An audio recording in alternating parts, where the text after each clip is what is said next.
Sebuah kisah yang sangat menarik untuk kita pelajari dicatat di dalam Markus 12 ayat yang ke-13 sampai dengan ke-17 berbicara tentang membayar pajak.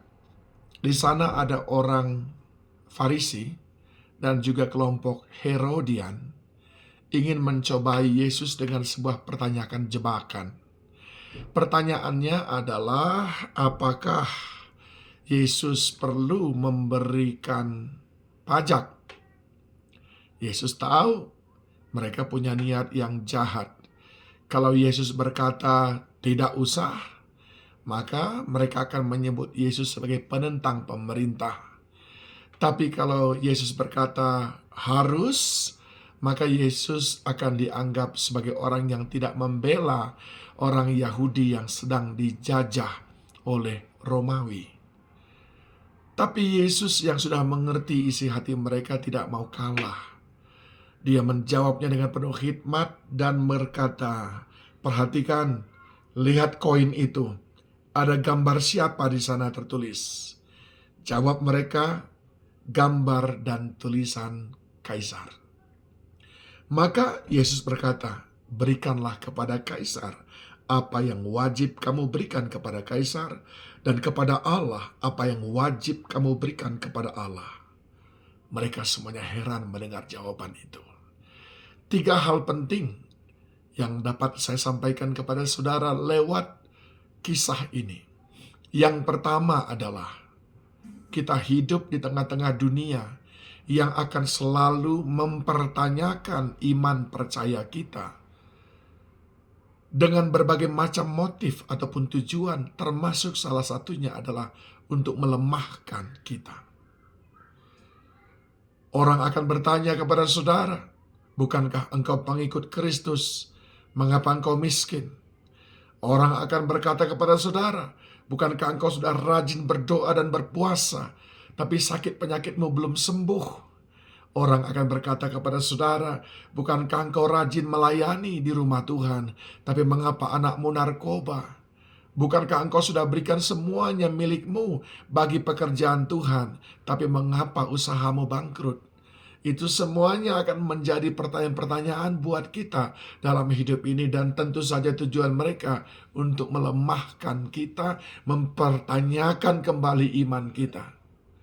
Dalam hal ini, saudara tidak boleh kalah dalam menjawabnya tanpa harus merendahkan orang lain, tapi kita perlu menjawabnya dengan tepat bahwa Allah kita dalam segala hal turut bekerja untuk mendatangkan kebaikan.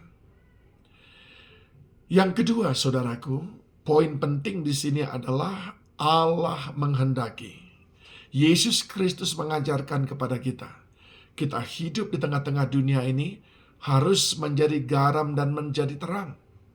Untuk bisa menjadi garam dan menjadi terang, salah satu syaratnya adalah kita menjadi orang-orang yang taat kepada aturan pemerintah.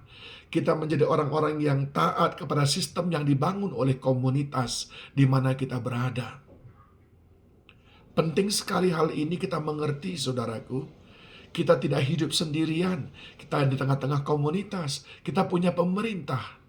Anak Tuhan harus menjadi orang-orang yang taat kepada aturan-aturan pemerintah, taat kepada rambu lalu lintas. Anak Tuhan taat kepada aturan di tingkat RT sekalipun. Kalau Pak RT mengajak kita bergotong royong, jadilah orang pertama yang mentaatinya. Sebab dengan demikian mereka akan melihat, mengenal siapa Allah yang kita sembah. Yesus mengajarkan kepada mereka, lihat di koin itu, ada tulisan dan gambar siapa? Mereka menjawab, ada tulisan dan gambar Kaisar. Berarti itu milik Kaisar, berikan kepadanya. Ada banyak di dalam kehidupan kita sehari-hari. Ada aturan-aturan pemerintah yang membuat kita bisa berusaha, membuat kita bisa bekerja, membuat kita bisa membangun sebuah keluarga. Maka kita perlu mentaatinya sebagaimana pemerintah menganjurkannya. Di tengah-tengah komunitas kita, di desa kita, di kampung kita, di RT kita, bahkan di lorong rumah kita, sering sekali ada aturan yang perlu kita taati. Dan kita sebagai anak Tuhan, jangan gara-gara kita berkata, aku punya raja di atas segala raja, aku tidak perlu mengikutinya.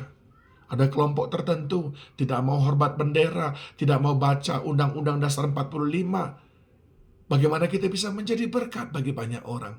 Saudaraku, bagaimana mereka mengenal bahwa Allah kita kasih? Bagaimana mereka memahami ajaran Yesus Kristus? Kalau itu milik kaisar, berikan kepada kaisar. Ikuti aturan sebagai anak-anak Tuhan. Namun yang ketiga yang tidak kalah penting dalam hal ini adalah apa yang menjadi milik Allah, berikan kepada Allah. Saya bertanya kepada saudara sekarang, di dalam kita ada gambar siapa? Kejadian 1 ayat 26 menjawabnya. Manusia itu diciptakan serupa dan segambar dengan Allah. Kita ini adalah orang-orang yang diciptakan segambar dengan Allah. Engkau adalah hasil karya Tuhan, tulisan tangan Tuhan. Maka hidup ini mestinya diberikan sepenuhnya untuk Tuhan. Silahkan berikan apa yang menjadi milik kaisar kepada kaisar. Jangan berikan apa yang menjadi milik Allah kepada kaisar, kepada dunia ini. Yang Tuhan mau dari kita adalah hati kita, hidup kita sepenuhnya, pikiran kita. Kemana pikiran kita condong hari-hari ini? Adakah kita berikan pikiran kita memikirkan hal-hal yang dicintai oleh dunia? Hal-hal yang dijanjikan oleh dunia? Atau pikiran kita tertuju kepada apa yang dipandang oleh Allah penting untuk kita hidupi? Kemana hati kita hari ini? Apakah condong kepada dunia ini segala macam kegemerlapannya? Atau hati kita ini tetap nyantol kepada Tuhan? Hati kita ini tetap berpaut kepada hati Tuhan. Kita bahkan boleh mendengarkan detak jantung Allah dalam kehidupan kita. Karena sedemikian rindunya kita berikan hidup kepadanya. Apa yang menjadi milik Allah? Yaitu hidup kita. Dia sang penulis hidup kita. Dia sang penjunan, sang pembentuk kita. Mestinya hidup ini sepenuhnya, bukan sepertiga. Oh nanti, kalau aku sudah tua, mendekati hari kematian, akan kuserahkan hidup kepadanya. Bukan sepenuhnya dari masa kecil sampai akhir hidup harus menjadi milik Tuhan. Bukan pada hari Minggu saja, tapi 7 hari 1 minggu. Hidup ini harus menjadi milik Tuhan. Bukan pada waktu berpunya, kaya saja. Tidak. Dalam segala keadaan, hidup ini harus menjadi milik Tuhan. Apa yang menjadi milik Allah, yaitu hidup kita, berikanlah kepada Allah. Maka itu akan mendatangkan perkenanannya. Tuhan memberkati kita semuanya. Shalom.